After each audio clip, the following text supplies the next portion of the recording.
তো আজকে আমি চলে এসেছি দুবলাগড়ি সি বিচে। উড়িষ্যাতেই এটা অবস্থিত। সমুদ্র বীচটা কেমন সেটা তোমাদেরকে দেখাবো, আর কোথায় খাওয়া দাওয়া করলাম, আমরা কি খেলাম সেটাও তোমরা দেখতে পাবে। আমার সমুদ্র বীচটা সত্যি কথা বলে ভালো লেগেছে। দীঘা মন্দারমণির মতন নয়, অনেকটা নিরিবিলি, ফাঁকা, পরিবেশটাও ভালো।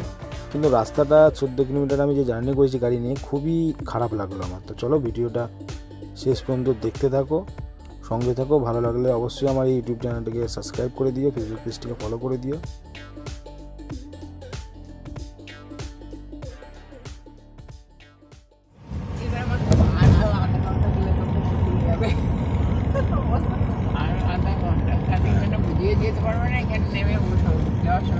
ভাবছি এখানে কি দুধের ব্যবস্থা করেছে টাকার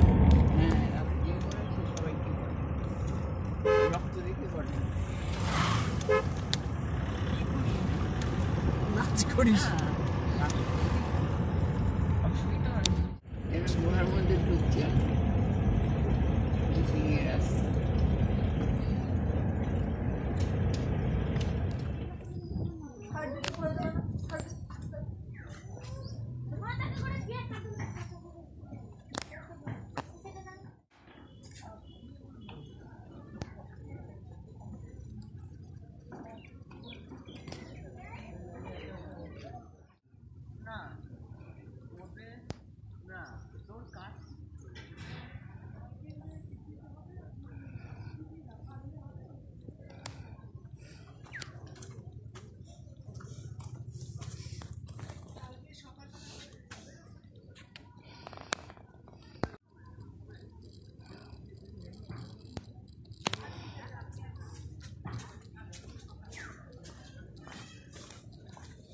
টেন্ট আছে, টেন্টে 1000 টাকা করে ভাড়া, খাওয়া দাওয়া দিয়ে 1000 টাকা করে ভাড়া।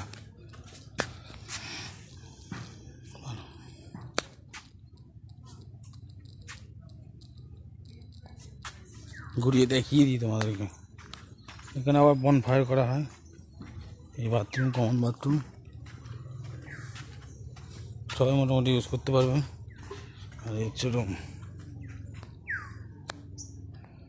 এই রেড ক্রাব হোটেলের রেস্টুরেন্টে আমরা কি খাওয়া দাওয়া করলাম সেটা তোমাদেরকে পরে দেখিয়ে দিচ্ছি। আগে সমুদ্রের পাড়ে যাব, ঝাউবনের মধ্যে দিয়ে, সেগুলো তোমরা দেখতে থাকো। এত সুন্দর দৃশ্য আমাদের এই কলকাতায় আর দীঘা মন্দারমণিতে পাওয়া যাবে না। এখানে প্রচুর ঝাউবন ছিল। ভিডিওটা দেখো, পুরোপুরি ভালো লাগলে অবশ্যই কমেন্ট করে জানিও।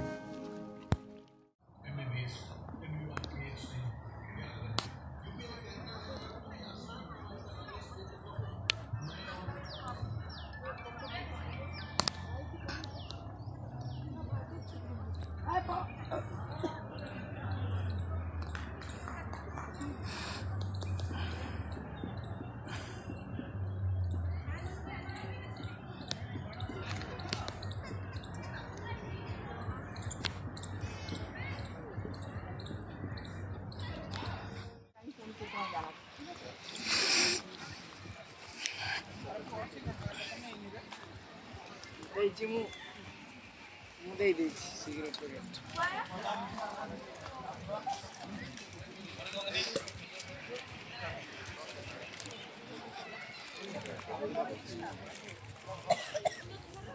বুঝলি মকরাই তো লাগবে বলবো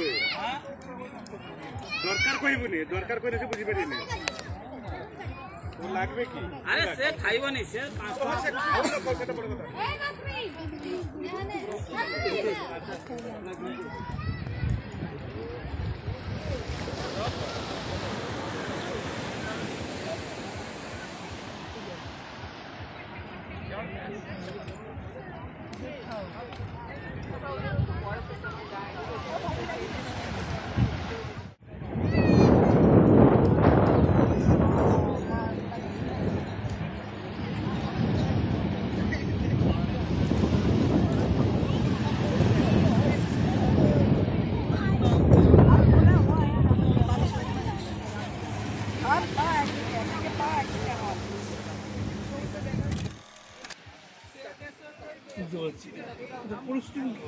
তুমি এখানে দাঁড়িয়ে থাকো। হ্যাঁ আমরা ওখান থেকে আসি। হ্যাঁ বললাম তো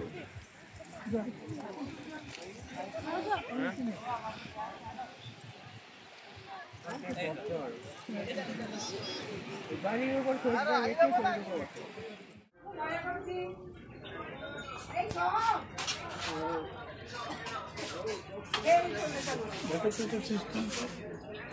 এটা সিস্টেম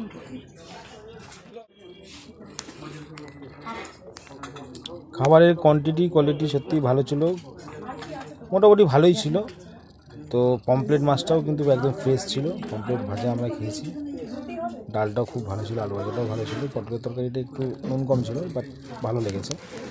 তো ভিডিওটা তোমাদের কেমন লাগলো অবশ্যই কমেন্ট করে জানাবে। ভালো লাগলে আমার চ্যানেলটিকে সাবস্ক্রাইব করে দিও, ফেসবুক পেজটিকে ফলো করে দিও। দেখা হচ্ছে তোমাদের সাথে অন্য একটা ভিডিওতে। ততদিনে ভালো থাকবে, সুস্থ থাকবে।